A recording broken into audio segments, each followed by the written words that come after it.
Hello, everyone, and thanks for joining us today to discuss how business continuity can help save your bottom line. Hope to make your time worthwhile for you today by passing along some knowledge and experience on some things you might not be thinking about regarding backup, disaster recovery, and business continuity. To introduce our presenters today, myself, I'm Nick Hahn, Product Manager over here at Behringer Associates. And we have two special guest speakers today, Julie Almeida and Chad Pavel, both business continuity experts and partners of Behringer Associates.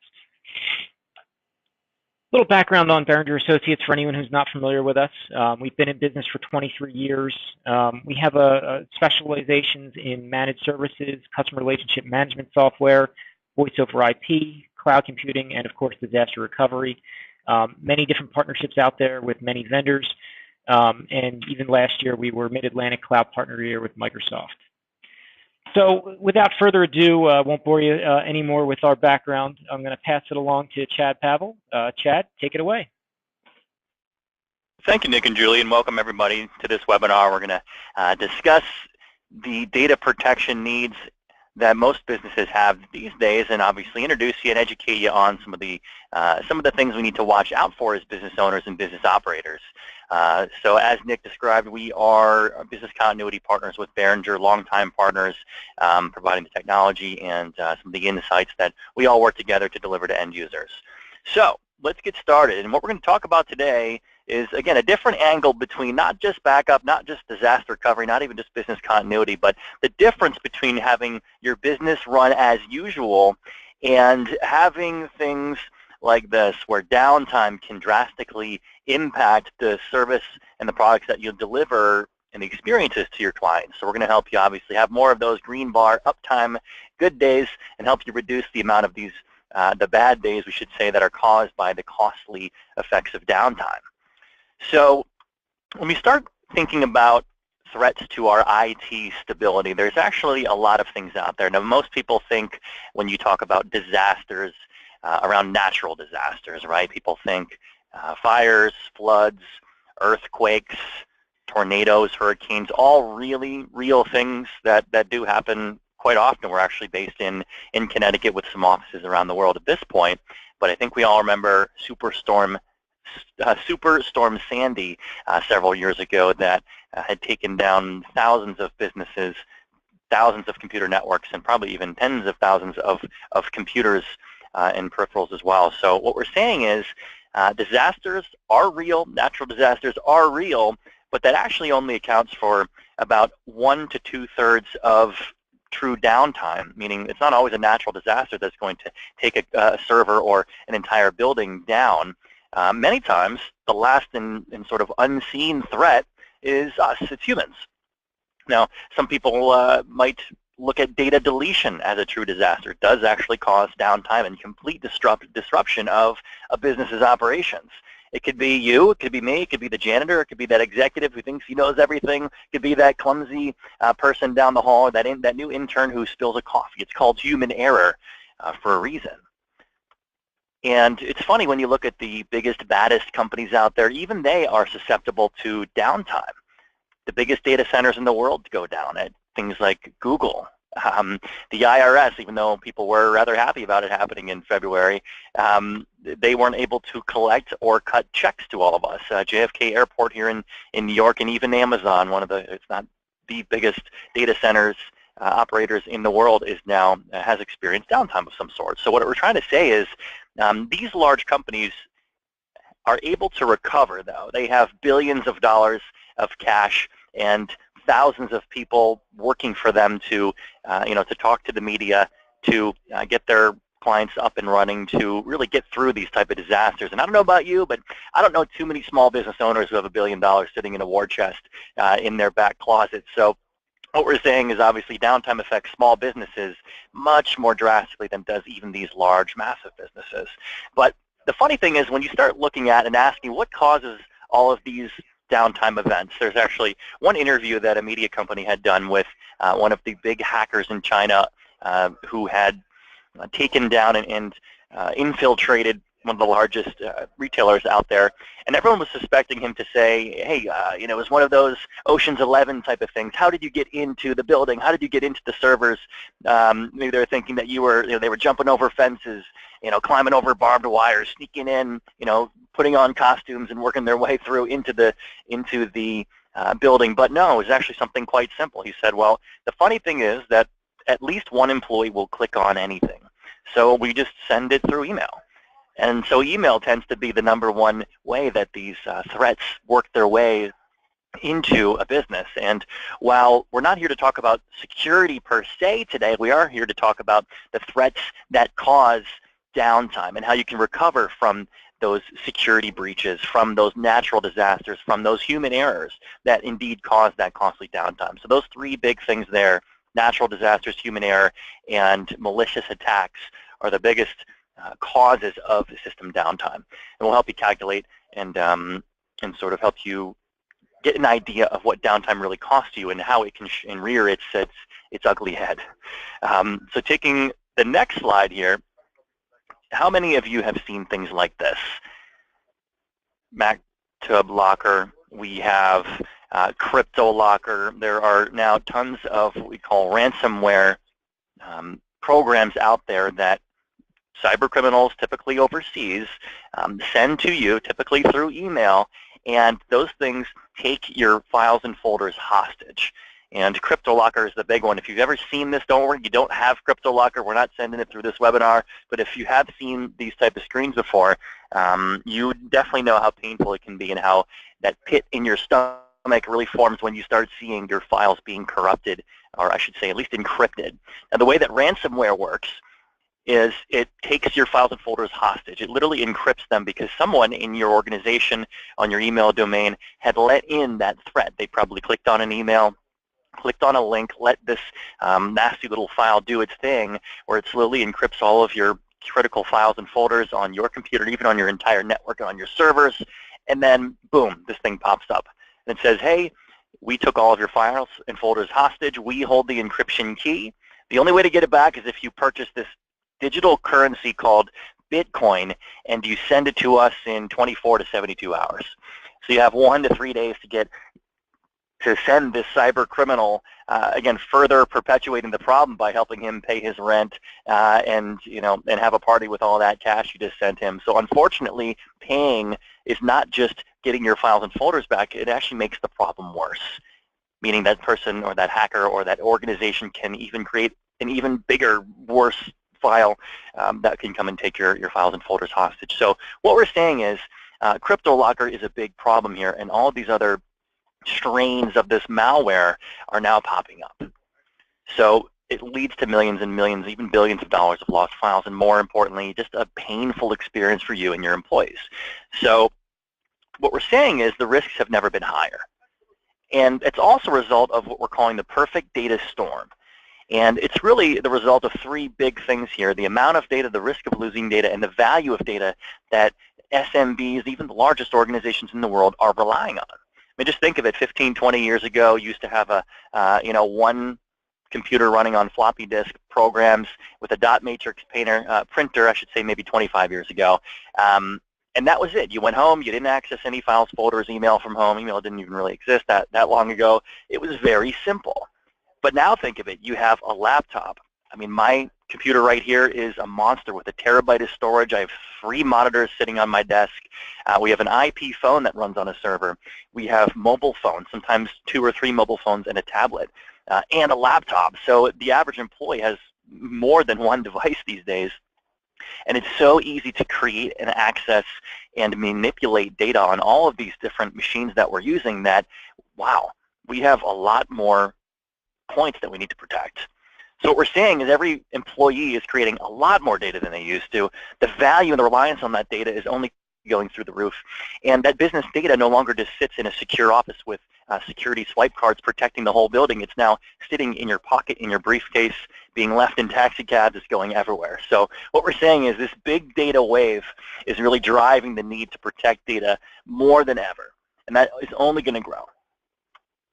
So understanding the risk, and again, we're not here to to scare you or ruin your day, but we just need to lay the facts out there, because when we make decisions based on facts, it really removes opinions and sort of emotion from the story here.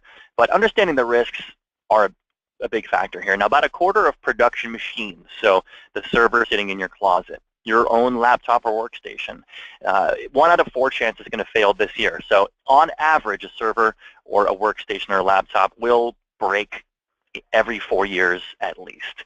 And about a quarter of companies have experienced a full data disaster, so a complete wipeout of a server. Maybe it's just an email server, which is huge. Maybe it's a CRM. Maybe it's a critical database or a proprietary application you've written yourself. About a quarter of companies have experienced some sort of full data disaster. That's coming from Forrester. The first stats coming from Gartner. Our friends at PwC are telling us with research that about 3/4 of small businesses that experience a major data loss go out of business within a year. So if you lose your entire customer list, if all of your financial records are gone, if the intellectual property you've been creating over years and years and years is deleted, crashed, destroyed in a fire or flood, or if you simply can't do business for a certain period of time, 70% chance that that's drastically going to affect your business. So what we're saying is the older the equipment, the less reliance, or the less, I should say, trust that you have in the system that you're working with, the higher the risk, and obviously the greater the financial impact if indeed you do have some sort of disaster. So those are some pretty important stats that every CEO, every manager, even every employee should at least start to know and understand. So what we're saying is disasters are not just a technical concern, they're a true business concern that every person in the organization needs to be mindful of. So that really translates into downtime and the cost of that downtime. So what we're saying also is it's not just having the server crash. It's not just calling Behringer to get a new server replaced. It's not having your IT guy, overnight a new server or a couple hard drives from Dell or HP. It's not just the price of hiring someone on an emergency basis at $100, $200, $300 an hour to go and fix your systems. There's a whole another level of cost that's actually baked into that downtime. It could be something like HIPAA compliance that you've breached. It could be Sarbanes-Oxley. It could be any nuanced or statutory compliance issue or covenant that you need to hit. So what we're saying too is it's not just the cost, the actual dollars out the door that you're paying someone to fix your crashed servers or your broken environment. There are many intangible other cost factors there too. When you start looking at the fact that the average regular old mid-sized company suffers about a day or so of downtime per year, that could be 3 days of 8-hour work days that they're down. It could be 10 or 15 different 1 or 2 hour or 3 hour instances throughout the year. Just think of how many times your server or your email has gone down and how painful it is. Now that translates again into much greater cost than just the dollars out the door. And here are some of those intangibles that many people overlook. So think of it, when your servers are down, if you go to kick out your server right now or maybe unplug your phone system, who is going to be upset? Who's going to be breathing down your neck, and why are they that upset? How much would it truly affect how their day goes at work? Well, when you start thinking about the operations will stop. You can't process orders. You can't be recording financial transactions, shipping documents, building if you're a manufacturing or construction facility or organization. Very difficult to process orders, order parts, and get all of the people moving who you need them, that you need in place. Lost sales, certainly if you're think of it, a restaurant or a retail facility down between 10 and 10, you're losing thousands of dollars per hour. And I know many restaurant owners and many retail owners who say that if they can't process credit cards for even a couple hours during rush hour, that can mean tens of thousands of dollars and awful repercussions. Yelp reviews, open table reviews, even just 1 or 2 bad reviews can certainly impact the future of your business. And that can be traced back to the fact that your servers and your customer service weren't able to take calls or process orders. Compliance penalties, missed deadlines, certainly just the true value of losing that data. You need to recreate it. That costs a lot of money. Many times litigation is a factor if you do lose critical data, especially if you're a law, CPA firm, insurance company, or healthcare company. Those 4 or 5 big ones that they can really feel that pain of losing data. So What we're saying is every business does need a reliable data access to continue business as usual. So what happens if you do have a server crash, human error, malicious virus coming in, taking all of your files and folders hostage? What can you do? Well, let's hope that you have at least a backup, a copy of your files, folders, and hopefully your entire system. So what we're going to talk about is the difference, though, between backup and business continuity, or preventing downtime. There are huge differences. So first, we're going to address what is continuity, and of course, what's not continuity. So first, what's not continuity? Now, we're talking about just regular old backups here.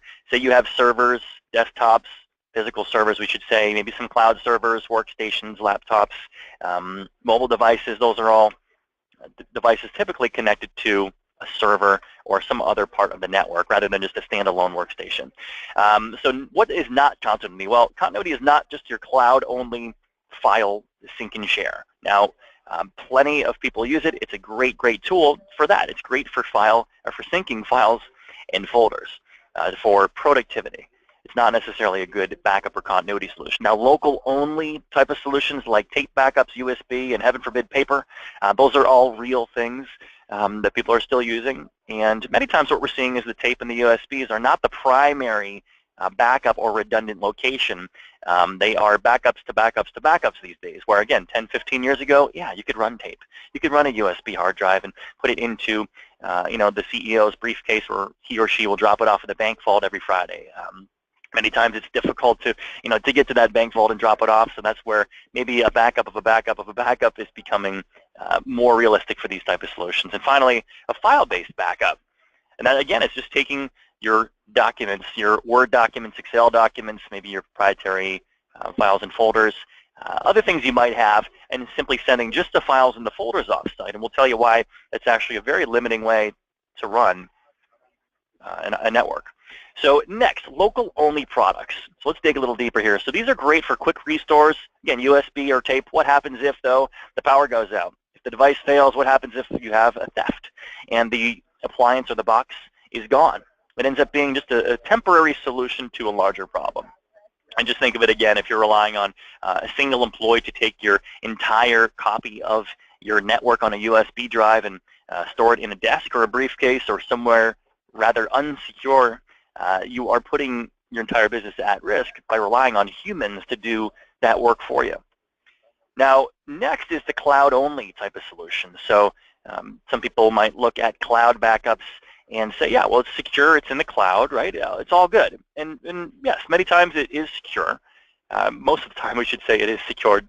You should definitely vet your vendors very well, too, and ensure they're encrypting and that they are indeed protecting your compliance-minded or compliance-specific data as well as they possibly can. That's probably a conversation for another day. But just know that cloud-only products are great, but they do create what we call cloud anxiety. Where is my data? Many people don't quite trust the public cloud, and they either rely on private clouds or simply keeping their data just on site at their own location. And that's totally fine. But some challenges there with the cloud, a little bit of anxiety. Many times it takes a lot of convincing for a CEO or a business owner to understand and appreciate the power of the cloud. Many times it's difficult to control that bandwidth because you're reliant on Wi-Fi or your internet connection to your building in order to get that data up to the secure location, hundreds, even thousands of miles away. It's difficult because it doesn't allow for quick restores. So if your servers do crash, how do you get the data down from the cloud if it's physically sitting 2,000 miles away? Well, you'll have to go download it somewhere else in another location, or you'll have to have them physically send that data back to help you rebuild that server. It could take days to weeks and result in costly downtime. So again, all of this we should be thinking about downtime and how we're going to protect against it, because downtime is the killer. It's not losing the data per se. It's not the fact that your servers are down per se.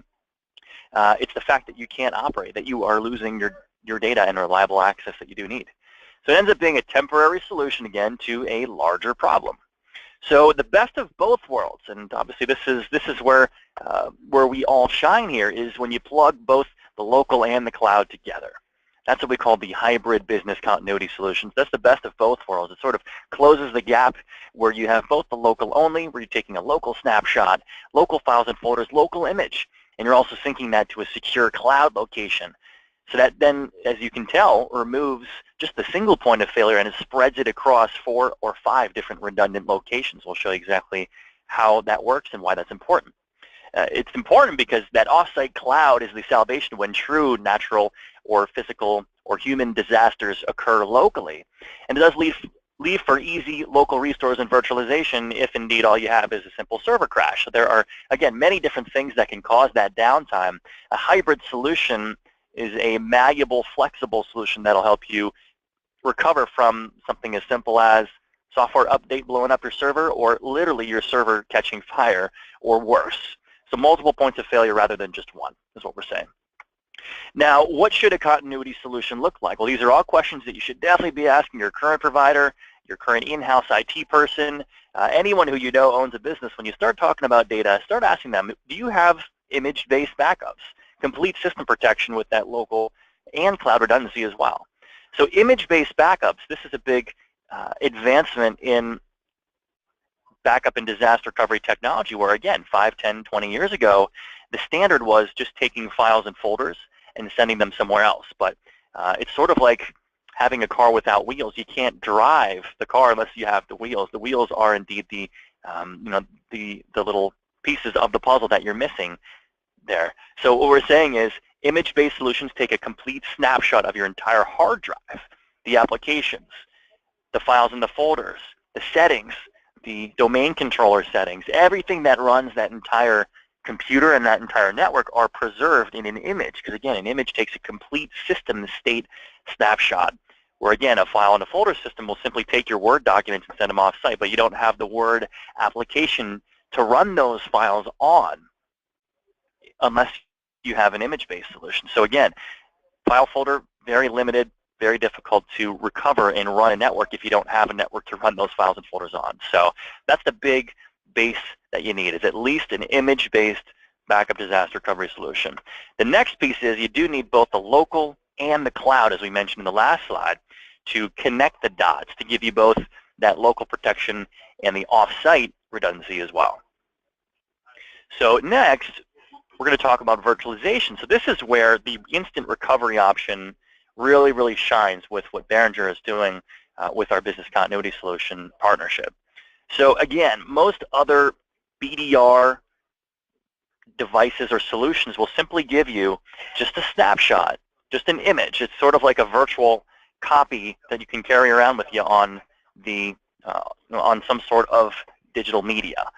But what happens when you actually need to run that server? Again, say your physical hardware, your physical server is not working.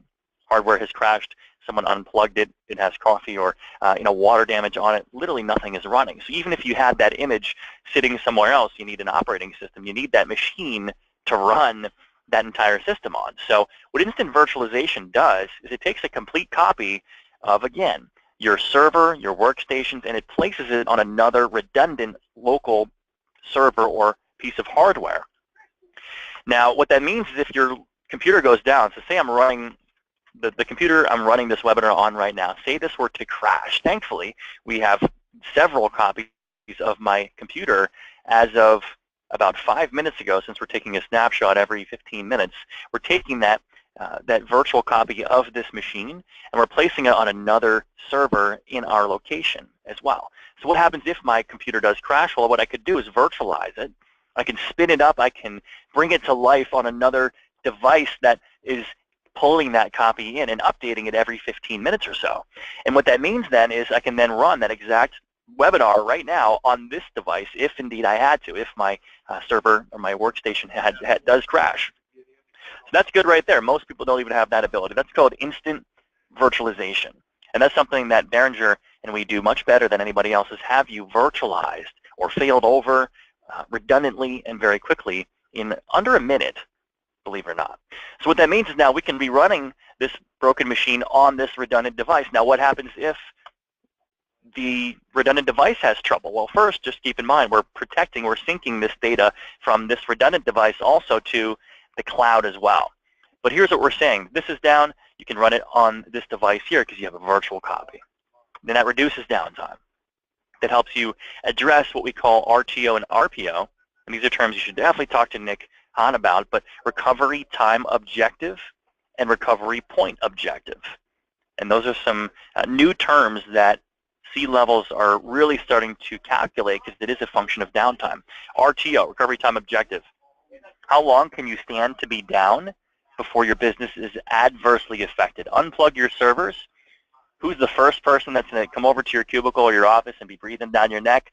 That will determine what your RTO tolerance is. If you unplug your servers, how long can you run without having a ton of pain? Most businesses these days, it's about 15 minutes. If you look at the RPO, recovery point objective, if you were to have a data disaster and lose all of your data or lose a good portion or all of your data, how much data can you stand to lose? If you can revert back to yesterday, that means you can stand to lose about 24 hours of data. That's your recovery point objective, 24 hours of data. If you tell me that if you lose any more than 1 hour of data, you're out of business, your recovery point objective is much less than 1 hour. It's about 15 to 30 minutes. So that's a calculation of your risk, the industry you're in, how you generate revenue, how you collect money, how you pay, and obviously all the other factors that we discussed in the downtime calculation. How much data can you stand to lose, RPO, and for how long can you be down before someone is adversely affected, one department or all of your departments in your business. If you can operate on paper for 2 weeks and be totally fine, never see a blip in your sales, then your RTO, your RPO are pretty high. But most businesses these days, as we're talking about mobile devices, laptops, servers, workstations, CRM systems, mobile and global workforces, that RTO, RPO tend to be low. So the last piece is, how do we plug it into the cloud as well? So the last unique feature and benefit that a lot of people are looking for now is that peace of mind factor. How do you know if your backups and your systems are even working properly? Sure, it's great to have your IT person tell you, yep, they're good.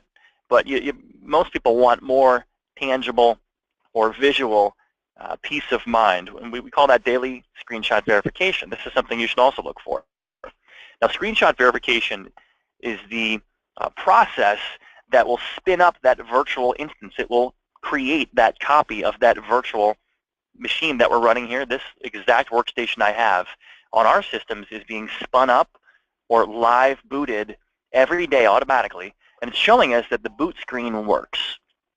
So this is important to show that literally the virtual copy of my machine that's sitting somewhere else in our data centers has been spun up successfully, and it's live and ready to go. So if my entire network were to go down, I could go home, I could go somewhere else, I could work on this machine. And taking it one step further, if indeed that data center, that primary data center is also down at primary redundant location, just keep in mind, you can also run in a secure cloud environment or a hosting center that's just about carved out of a mountainside, to be honest, and also synced to the West Coast as well. So there's a couple of redundant points here that are very important to note. That's something you should be looking for these days. So just to highlight and just to summarize, backup is not the same as business continuity. Hopefully that helped to just kind of open you up to some different ways of thinking about backup and continuity. So again, local protection, cloud, the ability to restore both applications and files and folders, have instant local and cloud failover, ability to prevent that costly downtime, and to understand and really meet your typical RTO and RPO. That's typically, those are the 5 or 6 big points that a business continuity solution will address. And these are very real conversations that business owners and managers are having. So again, to summarize how it works visually, I like looking at pictures. I really get a good feel for things once I can see them working. So just imagine this, picture this in your environment. Say your servers do crash, 1 of them, 5 of them, all of them, or your workstation. What happens? So if that local environment goes down, big yellow X there, you will have a redundant piece of hardware that is either on site or perhaps in a data center close to your location that will run that entire network. You can still work, either from your office or from home, from Hawaii, wherever you are. So it's sort of like having a redundant on-site hosting. Now what happens if that redundant on-site hosting is compromised? Well, at least you can run in the secure cloud. Remember those 2 data centers carved into a mountainside? That is where the ultimate failover point should be as well if indeed your entire location is compromised. Now, what happens if that redundant location is compromised? Well, we're probably worried about bigger things like the next zombie attack. And I haven't seen one yet, but I'll tell you, if my computer goes down, my backup disaster recovery data center goes down, and then 2 redundant data centers go down on East Coast and West Coast, we're probably not worried about our iPhone or our CRM or our email, to be honest. So next here, what does it mean? How do you invest in a continuity solution? Where should you be looking? Give you some action points here. Well, first, make sure that what you have installed or what you do plan to install is capable of continuity, local backups and restores, image-based. It should also be syncing to the cloud. No longer is it just okay to have everything just locally sitting in your building, unless you are, of course, a data center yourself, and even data centers back up to other data centers. You should be able to quickly virtualize or restore or recover your entire IT infrastructure. At the very least, your critical servers that you cannot live without. You should have a trusted service provider to help you identify, evaluate the right solution, install it, and give you the appropriate reporting that you do need. And it should ensure true disaster recovery. And again, disasters aren't just fires, floods, they are human-driven as well, more often than natural disasters, as we're seeing now too. Last piece, security and protection. It's always a big question. What should you be looking for? You should have a SOC 2 Type 2 audited data center and provider. It should meet federal guidelines such as HIPAA and SOX. Many times what you'll see is each state has different requirements for healthcare record retention, for for financial record retention. So definitely check your local statutes, your local guidance on data retention, data archiving, everything of that sort. Should have utmost encryption, data controls and monitoring, vulnerability management, and again, end-to-end encryption there as well. So it should be all included at the very base level. A couple more points here. So how do you know it's right for you? Well, a couple more questions you can bring back to the home base after this webinar. Number one, if you had zero access to your data for just one day, what happens to your organization? Talk about sales and finance, your legal team, your administrative team, your customer service team. Who is feeling the most pain if they can't access their computers, their phone systems, or their servers? Number two, how confident are you in your current backup solution? If it's just tape or just a USB or sending paper off-site or nothing, definitely start looking at getting your data protected locally redundant so you can protect against those security breaches, natural disasters, and human disasters. And finally, how good would you feel if you did have this? You could have that complete 24/7, 365 network protection against all those crazy things that can happen to your servers. Number one, if you could know and have tangible evidence delivered to you every day that your backups are working, that they're being tested and monitored by a professional and by technology, which completely removes humans from the equation for a certain portion of it. And finally, do you have that secure triple or more redundancy locally and in several other locations off-site? So the last piece that I'll mention here is calculate your downtime. Now, Nick has a tool, and he'll describe this, on how to calculate your downtime. Now, this is something real. Now, it's one thing to talk about disaster recovery, technology investment. That's, that often leads to a very technical, granular discussion. But again, what business owners and business people are now talking about is, how do I take my technology and make it a business decision, a business conversation? And it typically comes down to three things: time, money, and risk. Now, your data creates time for you if leveraged properly, because it can do a lot of work for you. It can certainly generate revenue, since it is indeed your customer list, your intellectual property. If you're a technology company, you have plenty of people relying on your technology as well. And certainly the risk. What are the risks that you face, whether it's where your office is physically located, whether it is security controls, maybe you've had vulnerabilities in the past that might leave you open in the future. Maybe you have a bunch of new staff and a bunch of staff leaving. There's a bunch of different factors that can affect who has access to your data, who can compromise it, and what is your plan to recover and protect yourself from any of those risks. So time, money, and risk, those are all big things. Again, the cost of downtime is more than just paying someone to go and fix your computer and order new hardware. There's a lot more that goes into it. This calculator will certainly help you do it. So, again, I would welcome everybody to submit any questions you have to the webinar. You should see in your GoToWebinar chat window that you can submit a question. I know you have a good amount of people on the webinar, so please send those on through, and we'll address them after Nick closes out. So Nick, I'm going to pass the microphone back to you, sir, if you wanted to just close it up, and then we will talk about questions as they start coming in. Sure, and thank you, Chad. Some great information there. Hopefully it's gotten everybody thinking a little bit about their current backup strategy, business continuity, and what that cost means to them. So what now? You know, as Chad mentioned, we can do some recovery time analysis for you that using that recovery time calculator, put some real numbers to, you know, what downtime looks like for your company. And we can help you do that. So definitely reach out to myself or give us a call at our main number or info@behringer.net. And we'll have a specialist reach right out to you to run those numbers for you, help talk to you a little bit about what you have currently. We can do a no-cost analysis of what your strategy is right now. Maybe you don't know what it is, maybe you do, but you don't know what the implications are. We're here to help put that all together for you. So, and if you like what you've seen and you want to see, you know, a more technical demonstration, kind of the bells and whistles and how does this stuff actually do what it does, and see a real life demonstration, we can put that together for you as well. So with that, I think we have a couple questions here. So the first one that has come in, does the solution backup desktops as well as servers? And Julie, I don't know if you want to chime in on that one? Can you say that one more time? Sure. The question was, does the solution back up desktops as well as servers? Yes, it actually backs up both. Either one will be qualified as an agent on the device. So if you're strictly backing up servers, that's fine. But if you're going to back up desktops as well, you can do so. So we'll cover both of those options on the data devices through Behringer. Excellent. Great. All right. Any other questions? We will leave it open here for a few minutes. Let those questions come in.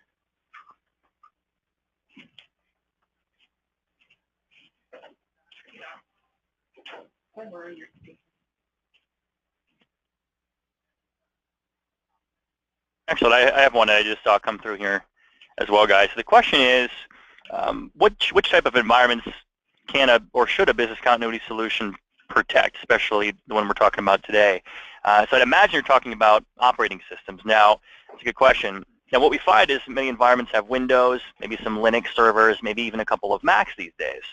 The cool thing is, at least with the solution that Behringer and Datto are presenting, we can protect any of those environments. So you can protect a single or multiple Windows, Mac, Linux instance to a single device, which is how flexible the software can be. So again, that's important because you don't need 5 different devices if you have 5 servers. This redundant local device will definitely be powerful enough to protect any number of or combination those workstations or servers, whether they're physical or virtual, or again, Mac, Windows, and Linux. Good question. Excellent. I have another one here as well. So the question came in about is the backup encrypted? And Julie, feel free to jump in here as well, about not only the encryption at rest, but the encryption in transit. Can you talk a little bit about that? Actually, I'm not super versed in the specifics around encryption. So Chad, do you want to take that question? Absolutely. Thank you, guys. Yes, it's encryption. It's very important. Now, standard is encryption is always enabled in transit from the local device. So once it leaves your building, it will be encrypted with AES 256-bit encryption. That's military grade. As soon as it leaves the local device and goes to our data centers, it's also going to be stored encrypted as well in those data centers as well. So in transit and at rest, which is definitely standard for any of the federal requirements for encryption and for security. And one more thing, as far as security, there's many physical controls that many people don't really realize are in place. So every data center that we interact with is always fully vetted. It has a SAS 70, or now it's called SSAE Type 2 audit report. So there are security technology auditors who go in and do a physical and a technical evaluation of all of the security controls, from passwords to background checks and everything in between, to make sure that everyone is accessing the data who has access, and that everything is fully encrypted and safe. So yes, end-to-end encryption, and there are different local encryption settings you could utilize as well if you need extra protection.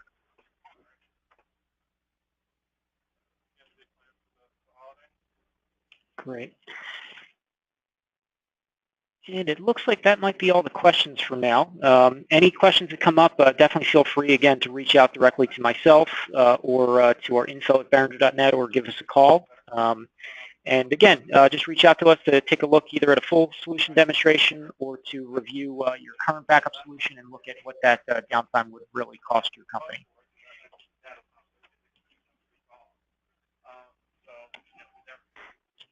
Great. Well, thank you, everybody. Appreciate your time. Any questions, obviously, funnel them through Nick, and we'll be hanging tight if anyone has any more questions for the next couple minutes. But thanks, everyone.